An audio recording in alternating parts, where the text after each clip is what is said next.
Hello guys, मैं हूँ सुनीता और मेरे चैनल का नाम है इंग्लिश विद सुनीता मैम। और जैसा कि मैंने आपको पहले बताया, जो मैंने ग्रामर के टॉपिक स्टार्ट किए हैं वो ऑल क्लासेस के लिए इम्पोर्टेंट नहीं है, बल्कि जो कंपटीशन एग्जाम की तैयारी कर रहे हैं उनके लिए भी उतने ही इम्पोर्टेंट हैं। तो मैंने विद एक्सप्लेनेशन विद डिटेल के साथ मैं यहाँ पे अपने नोट्स डाल रही हूँ, ताकि आपको समझने में और अंडरस्टैंड करने में कोई दिक्कत ना हो। और जब हमारे ग्रामर के टॉपिक में जो टेंस, फर्स्ट टॉपिक जो मैंने टेंस स्टार्ट किए हैं, उनके जब मुझे ये कंप्लीट हो जाएंगे टेंस से, तो मैं उसके लास्ट में प्रैक्टिस सेट भी डालूंगी और आपको विद शॉर्ट फॉर्म के साथ मैं इसके स्ट्रक्चर भी डालूंगी, ताकि आपको अच्छे से ये क्लियर हो जाए। और we have already 3 present simple, present continuous and present perfect tense we have already taught in last 3 video, and today we will discuss about the present perfect continuous. Okay, so don't waste the time and come on the point. जैसा कि आप video में देख रहे हैं कि present perfect continuous, तो इसके जो स्ट्रक्चर है, अफर्मेटिव, नेगेटिव और इंटरोगेटिव का जो स्ट्रक्चर है मैंने डाल रखा है। स्ट्रक्चर के अकॉर्डिंग आप सेंटेंस क्रिएट कर सकते हैं। और अगर स्ट्रक्चर के अकॉर्डिंग सेंटेंस नहीं होता है तो उसमें आप जैसे जो प्रैक्टिस सेट होता है या फिर जो कंपटीशन एग्जाम में देते हैं उसमें एरर फाइंड आउट करना होता है, या फिर उसमें कहाँ पे मिस्टेक होता है, ये सब चीज़ देखते हैं। अगर आपको स्ट्रक्चर अच्छे से आता है तो फिर आप उसको एरर को अच्छे से फाइंड आउट कर सकते हैं। तो अब इसमें देख सकते हैं जैसे फर्स्ट ऑफ ऑल जो अफर्मेटिव सेंटेंस होता है उसमें subject plus has been and have been plus verb की फर्स्ट फॉर्म के साथ आईएनजी, एंड जो बाकी का जो अदर बच जाता है वो हम यहाँ राइट करेंगे। फिर फोर सिंस प्लस टाइम, जैसा कि आप देख रहे हैं। तो अकॉर्डिंग सब्जेक्ट आपको हैज़ बीन और हैव बीन राइट ही करना है। अगर आपको सिमिलर सब्जेक्ट है तो आप हैज़ बीन राइट करेंगे, और प्लूरल ऑफ सब्जेक्ट है तो हैव बीन राइट करेंगे। और जो इसकी वर्ब होती है उसके बारे में मैंने आपको लास्ट 3 वीडियो जो बताए उसमें भी मैंने आपको डिस्कशन किया है। तो इसमें वर्ब की फर्स्ट फॉर्म के साथ आईएनजी फॉर्म में आती है। ओके, फिर हमारा नेगेटिव सेंटेंस है। नेगेटिव सेंटेंस में है वही स्ट्रक्चर है, बस हमें इसमें नोट यूज़ में लेना, और नोट यूज़ में लेना आपको between has and been, has have and been के बीच में। तो जैसे सब्जेक्ट हो गया हैज़ और हैव हो गया, फिर हमें नोट यूज़ में लेना, फिर आफ्टर दैट हमें बीन यूज़ में लेना है। ओके, ऐसे नहीं कि काफ़ी बार ऐसा होता है कि हम हैज़ बीन या फिर हैव बीन राइट कर देते हैं, आफ्टर दैट हम नॉट यूज़ में लेते हैं, तो वो सेंटेंस रॉन्ग हो जाता है। तो ये जैसे कंपटीशन एग्जाम हो या फिर हमारे क्लासेस से रिलेटिव एग्जाम होते हैं या फिर टेस्ट वगैरह होते हैं, तो उसमें इस तरह के एरर ढूंढना दे देते हैं। तो अगर किसी को अच्छे से स्ट्रक्चर का नहीं पता होता है तो वो क्या राइट करता है, सब्जेक्ट हैज़ या हैव, फिर मतलब बीन यूज राइट कर देता है और आफ्टर दैट नोट राइट कर देता है, तो वो सेंटेंस है वो रॉन्ग हो जाता है। फिर वही वर्ब की फर्स्ट फॉर्म के साथ आईएनजी, अदर जो बाकी का बचता है, और फिर फोर सिंस प्लस टाइम। फिर हमारा इंटरोगेटिव सेंटेंस है। तो मैंने लास्ट जो वीडियो बनाया था उसमें भी आपको कहा था कि इंटरोगेटिव जो सेंटेंस होते हैं वो सिर्फ हेल्पिंग वर्ब से ही स्टार्ट नहीं होते हैं। जो WH वर्ड की फैमिली होती है वो भी इंटरोगेटिव सेंटेंस से स्टार्ट होती हैं। और आफ्टर दैट सब्जेक्ट प्लस, अगर आपको नेगेटिव इंटरोगेटिव सेंटेंस है, अगर नेगेटिव में भी इंटरोगेटिव में भी नेगेटिव सेंटेंस है तो आप नोट यूज़ में लेंगे, अदरवाइज आप नोट यूज़ में नहीं लेंगे। ठीक है, तो फिर बीन, फिर वर्ब की फर्स्ट फॉर्म के साथ आईएनजी, और जो बाकी का अदर बचता है वो, और फिर फोर और सिंस प्लस टाइम और question mark. Okay, I hope आप लोगों को स्ट्रक्चर क्लियर हो गया होगा, और बाकी का हम एग्जाम्पल के थ्रू समझ लेते हैं। फिर हमारा आ रहा है एडवर्बियल। एडवर्बियल में हम देखते हैं जैसे सिंस और फोर, सिंस और फोर प्लस टाइम। जैसे आप देख रहे हैं कि कई बार ऐसा होता है कि सिंस और फोर का हमें क्लियर नहीं हो पाता कि कहाँ पे हम सिंस यूज़ करें और कहाँ पे हम फोर यूज़ करें। तो सिंस यूज़ होता है पॉइंट ऑफ टाइम के लिए, और फोर यूज़ होता है ड्यूरेशन ऑफ टाइम के लिए या फिर पीरियड ऑफ टाइम के लिए। ठीक है, हम एग्जाम्पल के थ्रू से समझेंगे।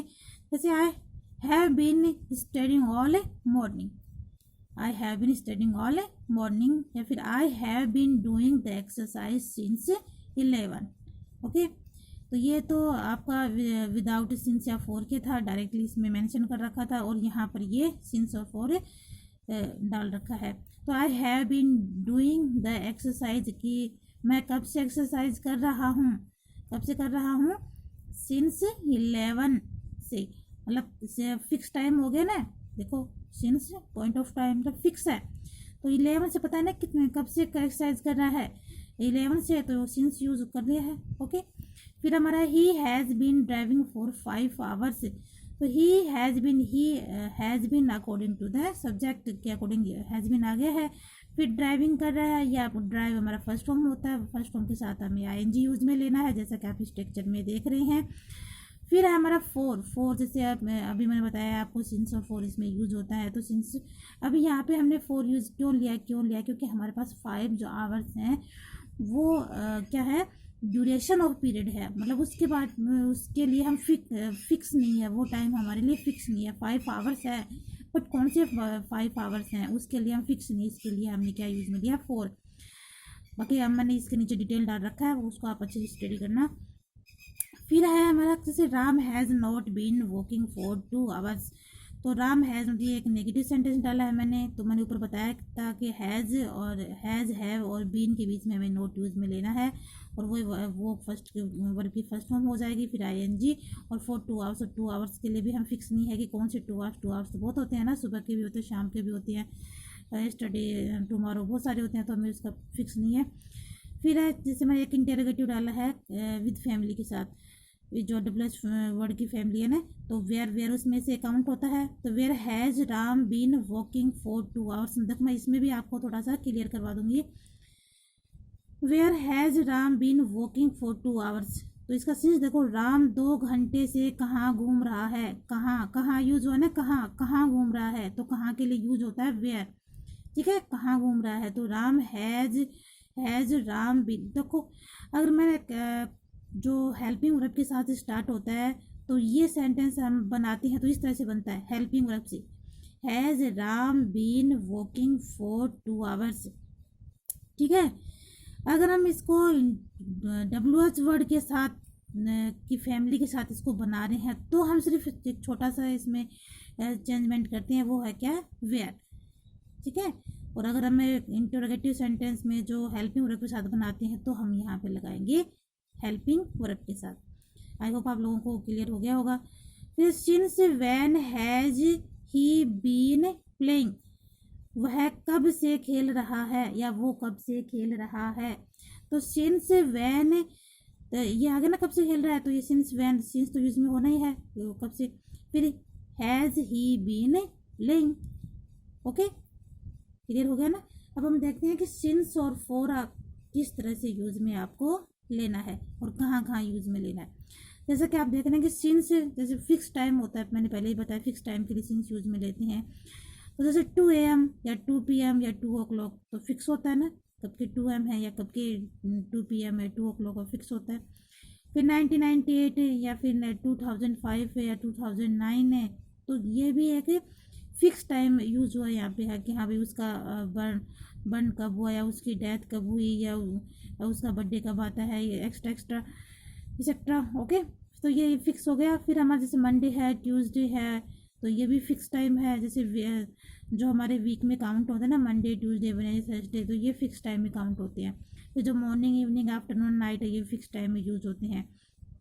फिर यस्टरडे है या डे बिफोर है, या डे बिफोर यस्टरडे है, तो ये भी हमारे फिक्स टाइम में काउंट होती हैं। चाइल्डहुड है, बर्थ है, फिर दैट डे है, या माई डैड वॉज बोर्न है, तो ये सब क्या होते हैं। फिर आप ये समझिए कि माई डैड वॉज बोर्न, मेरे पापा जब से जन्मे, फिक्स टाइम कैसे हो गया भाई, फिक्स टाइम हो गया ना, जब पापा जब जन्मे, तो पापा जब जन्मे तो वो उस साल का जो ईयर था, वो ईयर फिक्स हो गया ना। आप सपोज करो 1970 में वो 70 में उनका बोर्न हुआ, और उस समय मतलब उस समय की बात चल रही है, तो वो फिक्स टाइम हो गया। मतलब जब वो 1970 में जन्मे बोर्न हुए, तो वो फिक्स टाइम हो गया ना। और बात कब की हो रही है, तब की हो रही है जब उसके पापा जन्मे, ठीक है। फिर हम 4 देखते हैं, जैसे 4 किसके लिए यूज होता है, जैसे 2 सेकेंड्स, 2 मिनट्स, 2 आवर्स, 2 डेज, तो ये इनमें हमारे लिए फिक्स नहीं होता कि 2 सेकेंड कौन से, 2 मिनट कौन से, 2 आवर्स कौन से, 2 डेज कौन से, या 2 weeks, 2 months, 2 years, 2 centuries, okay. फिर जैसे ए लॉन्ग टाइम भी फिक्स में नहीं आता, पता नहीं कितने लंबे समय की बात हो रही है। ए वाइल, ये भी यूज़ में होता है ना, बट ये भी लंबे, ये भी हमारे लिए काउंट नहीं होता है। फिर many days, hours, months, years, मतलब अगर किसी चीज़ का फिक्स टाइम दे रखा होता है, तो उसके पीछे मतलब उस चीज़ के लिए जैसे मैंने ये बताया ना कि फिक्स टाइम, जैसे इवनिंग की बात हो रही है तो इवनिंग उस समय का समय मेंशन होता है उसके साथ, लेकिन इसमें समय मेंशन नहीं होता है। टाइम तो आपको दे देंगे लेकिन कब की फिक्स बात है वो मेंशन नहीं होती है, तो वो आपको सेंटेंस से क्लियर हो जाएगा। आई होप आप लोगों को समझ में आ गया होगा, और ये आप लोगों के लिए ये मैं आशा करती हूँ कि मेरे जो मैं मेहनत कर रही हूँ आप लोगों के लिए, ताकि कोरोना की वजह से आप लोगों की पढ़ाई का लॉस ना हो, तो एक लाइक तो बनता है इसे, और किसी और को भी इसका बेनिफिट मिले तो इसलिए शेयर भी ज़रूर कीजिएगा। Okay, bye bye.